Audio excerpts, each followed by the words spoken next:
खबर India voice में आप सभी का स्वागत है। बुलेटिन करते हैं शुरुआत रायबरेली से। बड़ी खबर सामने आ रही है। अमेठी सामूहिक हत्याकांड का यह मामला। अमेठी में दलित टीचर पूरे परिवार की हुई हत्या। सांसद राहुल गांधी ने पीड़ित परिवार से फोन पर की है बातचीत। अमेठी सांसद केएल शर्मा ने पीड़ित पिता को करवाई है बातचीत। न्याय दिलाने और दोषियों को सजा दिलाने का दिया है आश्वासन। हर संभव मदद और मुआवजा दिलाने का भी आश्वासन किया गया है। सांसद राहुल गांधी ने परिवार वालों से बातचीत की है, पिता से बातचीत की है और अमेठी में हुए इस दर्दनाक हादसे ने, इस हत्याकांड ने पूरे देश को दहला दिया है। अमेठी में सामूहिक हत्याकांड का ये पूरा मामला है। 4 लोगों की जान ली गई है, निर्मम तरीके से हत्या की गई है। तो अमेठी में दलित टीचर और पूरे परिवार की हत्या की गई है, जिसके बाद सियासत भी तेज है। और अब सांसद राहुल गांधी ने पीड़ित परिवार से फोन पर बातचीत की है। अमेठी सांसद केएल शर्मा ने पिता से बातचीत करवाई है। न्याय दिलाने और दोषियों को सजा दिलाने का आश्वासन दिया गया है। हर संभव और मुआवजा दिलाने का भी आश्वासन दिया गया है। लगातार प्रशासन की तरफ से कार्रवाई की जा रही है, जांच पड़ताल की जा रही है।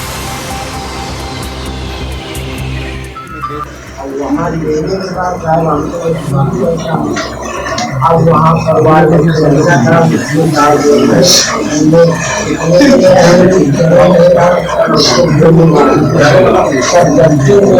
बना है हमारा सब खराब। अब चाहे हमने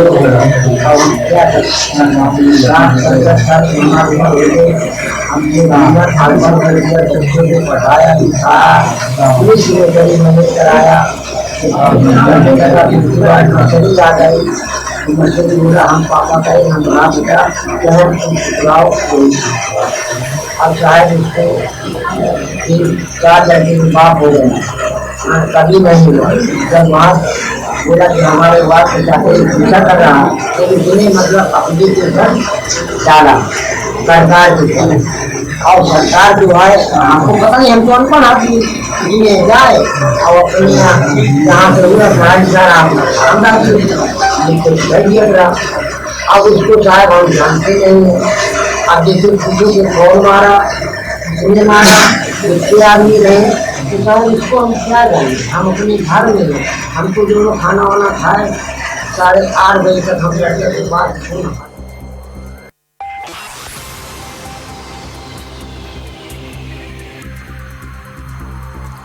तो अमेठी से तो हमारे साथ इस हत्याकांड में लगातार सियासत भी तेज है। और अब हमारे साथ कांग्रेस के प्रदेश अध्यक्ष अजय राय हमारे साथ जुड़ चुके हैं। बहुत स्वागत है सर आपका। जी जिस तरीके से हत्याकांड की गई, 4 लोगों की निर्मम हत्या की जाती है, इस घटना से देश का दिल तक दहल गया है। लेकिन सवाल यही उठता है, प्रशासन पर सबसे बड़ा सवाल कि किस तरीके से कानून व्यवस्था इतनी सुदृढ़ होने के बावजूद इस तरीके की हत्या को अंजाम दिया जाता है।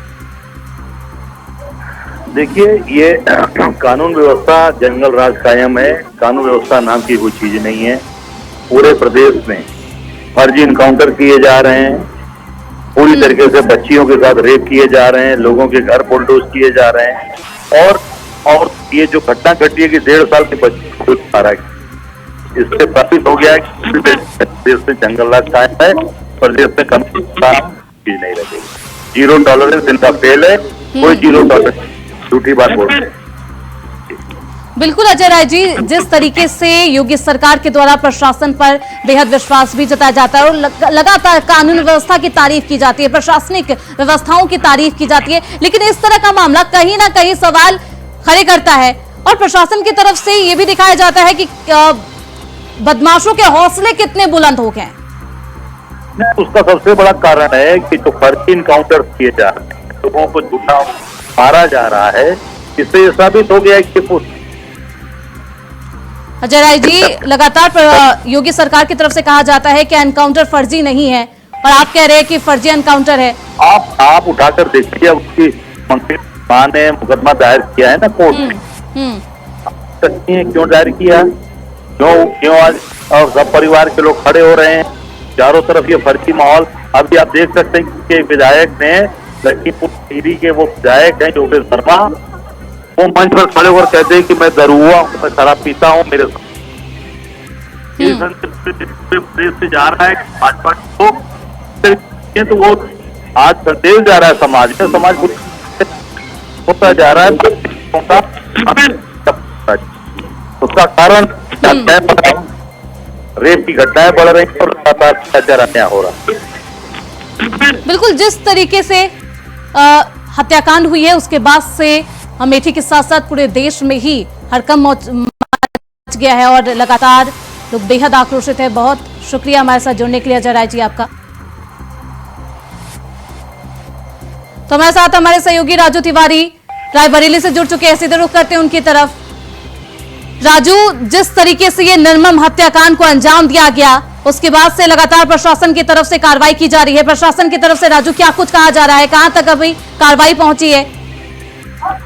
जी देखिए, मैं आपको बता दूं कि रायबरेली जिले से पूरे मामले के तार जुड़े हुए हैं, क्योंकि जो मृतक है वो भी रायबरेली जिले के गदागंज थाना क्षेत्र के रहने वाले हैं और जो आरोपी है जिसको लेकर परिवार अभी कह रहा है कि इसके द्वारा हत्या की गई है, तो साफ तौर से चंदन वर्मा जिसका नाम सामने आ रहा है वो भी रायबरेली जिले के सदर कोतवाली क्षेत्र के चलिया कोट का रहने वाला बताया जा रहा है। लेकिन अभी तक इस पूरे मामले की पुष्टि नहीं हुई। हालांकि साफ तौर पे रायबरेली पुलिस का कहना है कि जो आरोपी चंदन वर्मा है जिस सूत्रों के आधार पर जो खबर लगी है, जो परिवारजनों के तरफ से आशंका जताई जा रही है, उस आधार पर धरपकड़ के लिए चंदन वर्मा को पकड़ने के लिए पूरा प्रयास किया जा रहा है और टीमें गठित कर दी गई।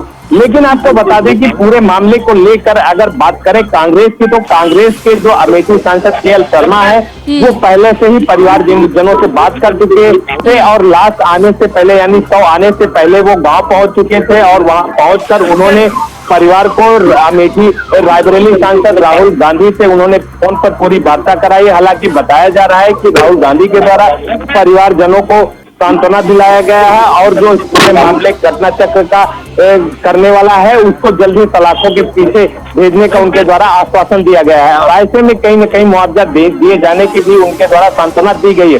तो ऐसे में साफ तौर से इन चार हत्या के बाद रायबरेली जिले में एक तरह से मातम का माहौल देखने को मिला, क्योंकि एक 5 वर्ष की बच्ची है और एक 1.5 साल की बच्ची। तो ऐसे में कहा जा सकता है कि जो इस तरह की निर्मम हत्या की गई है 4 लोगों के बाद, इसके बाद अमेठी समेत रायबरेली में भी लोगों के रोंगटे खड़े हैं और लोगों में तरह तरह की बातें हो रही। हालांकि आपको बता दें कि इससे पूर्व रायबरेली में जो पूनम भारती मृतका है उसके द्वारा एक सदर कोतवाली में तहरीर देकर मुकदमा पंजीकृत कराया गया था और रायबरेली पुलिस के द्वारा चंदन वर्मा को जेल भी भेजा गया था।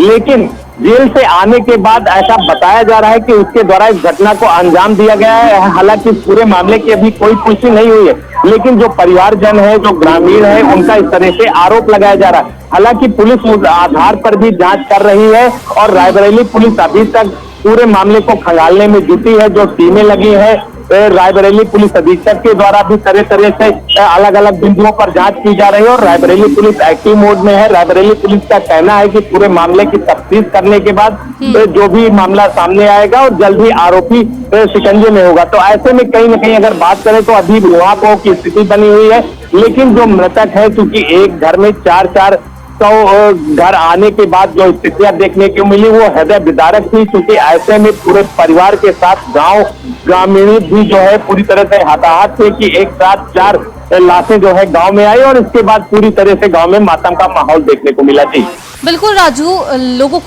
लोगों के दिल को झकझोर दी इस घटना ने। जिस तरीके से निर्मम हत्या की जाती है, बच्चियों को तक 2 छोटी छोटी मासूम बच्चियां होती है उन्हें भी मौत के घाट उतार दिया जाता है। सवाल ये भी है कि लव एंगल का भी मामला सामने आने लगा है इस पूरे मामले पर, क्या कुछ है? क्या लव एंगल जैसा भी कोई मामला है?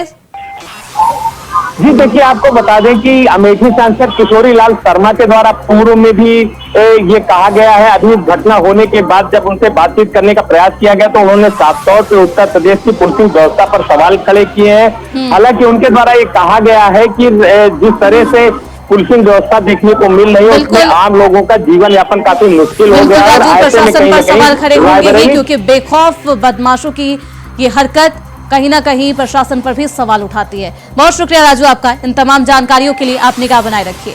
तो अमेठी में सामूहिक हत्याकांड होती है और जिसके बाद लोगों का सामूहिक हत्याकांड होता है जिसके बाद लोगों का दिल दहल उठा है और अब खबर में बढ़ते आगे, उत्तर प्रदेश सरकार के मुख्यमंत्री योगी आदित्यनाथ द्वारा सभी परिषदीय विद्यालयों पर मिड डे मील योजना संचालित की जा रही है, जिससे प्रत्येक गरीब परिवार के बच्चों को विद्यालय में भूखे न रहना पड़े, वह भरपेट भोजन करने के साथ ही पढ़ाई पर भी ध्यान लगा सके।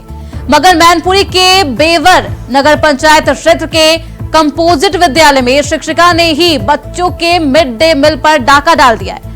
कालाबाजारी करने के लिए गेहूं और चावल की बोरियों को बच्चों से ही उठाया गया और जिसका वीडियो सोशल मीडिया पर वायरल हो रहा है।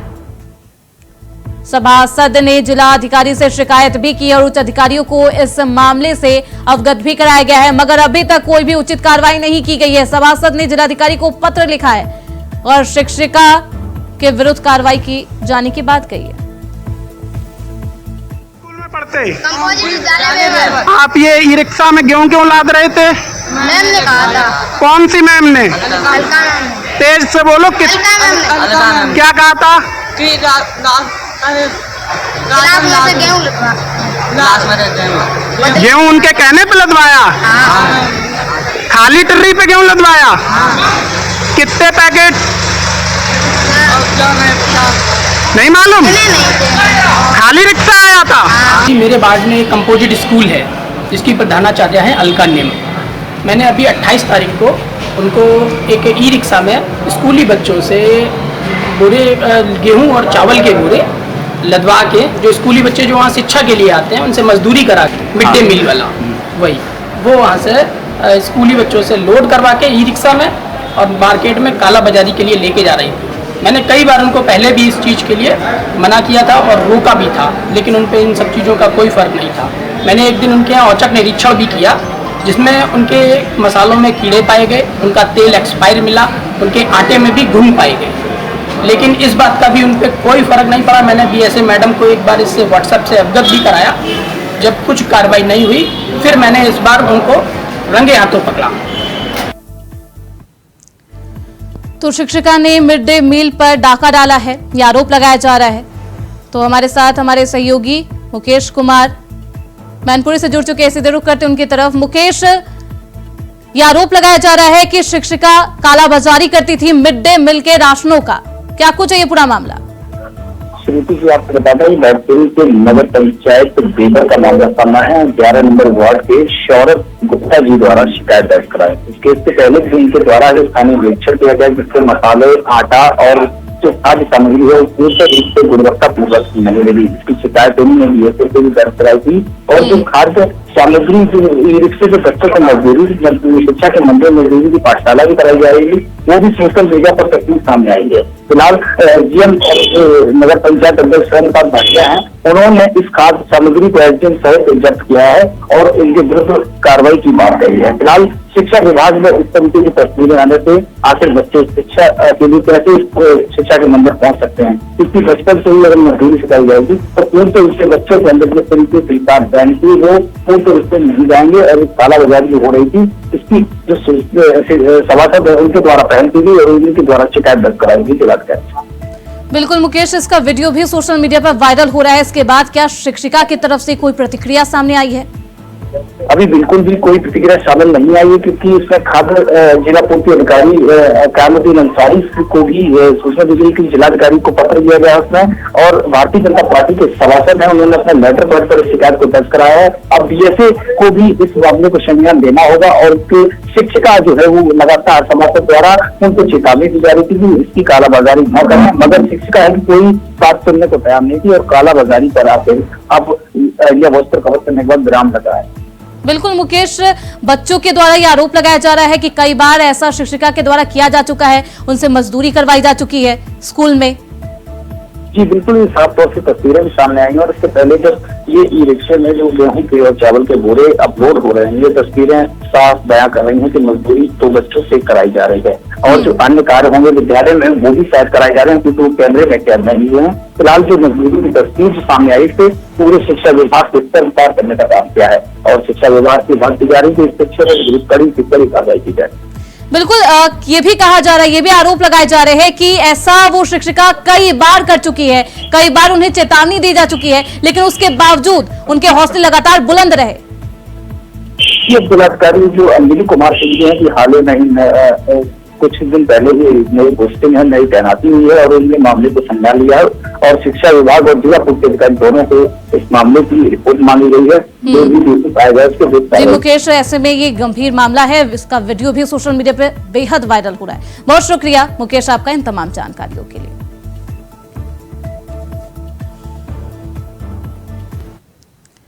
वहीं महाराष्ट्र विधानसभा के डिप्टी स्पीकर नरहरी झिरवल ने शुक्रवार को मंत्रालय की तीसरी मंजिल से छलांग लगा दी है। उनके साथ विधायक हीरा मन खोसकर भी कूद पड़े।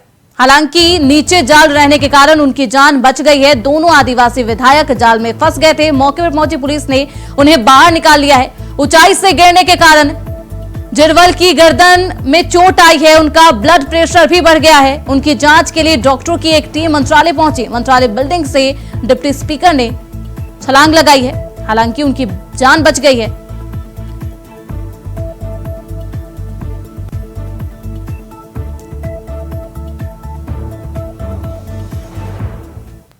वहीं दिल्ली के पूर्व मुख्यमंत्री अरविंद केजरीवाल ने शुक्रवार को सीएम आवास छोड़ दिया है। राष्ट्रीय राजधानी के 6 फ्लैग स्टाफ रोड स्थित आवास को उन्होंने खाली कर दिया है। दिल्ली में अरविंद केजरीवाल का नया पता लुटियन दिल्ली में फिरोज शाह रोड पर बंगला नंबर 5 होगा। अपने पत्नी और बच्चों संग केजरीवाल इस नए घर में शिफ्ट हो गए हैं। सीएम पद छोड़ने के बाद उन्हें सरकारी आवास भी खाली करना पड़ा।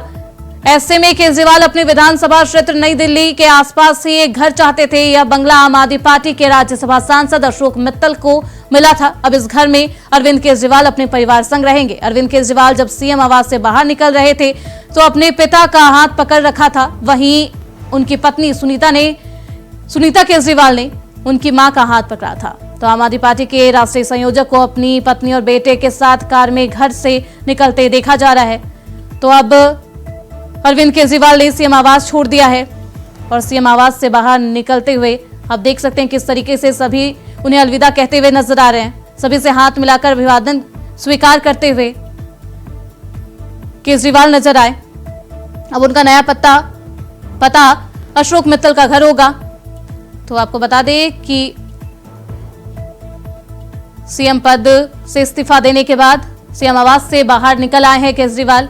आप देख सकते हैं ये तस्वीरों किस तरीके से सुनीता केजरीवाल सभी का अभिवादन स्वीकार करती हुई नजर आती है। तो अब बंगला नंबर 5 केजरीवाल का नया पता होगा। अरविंद केजरीवाल के घर का पता जरूर बदल गया है, लेकिन अरविंद केजरीवाल लगातार दिल्ली में आम आदमी पार्टी को बुलंद करते हुए नजर आएंगे। तो सीएम आवास से बाहर निकले अरविंद केजरीवाल। इसी के साथ इस बुलेटिन में बस इतना ही। देखते रहिए इंडिया वॉइस।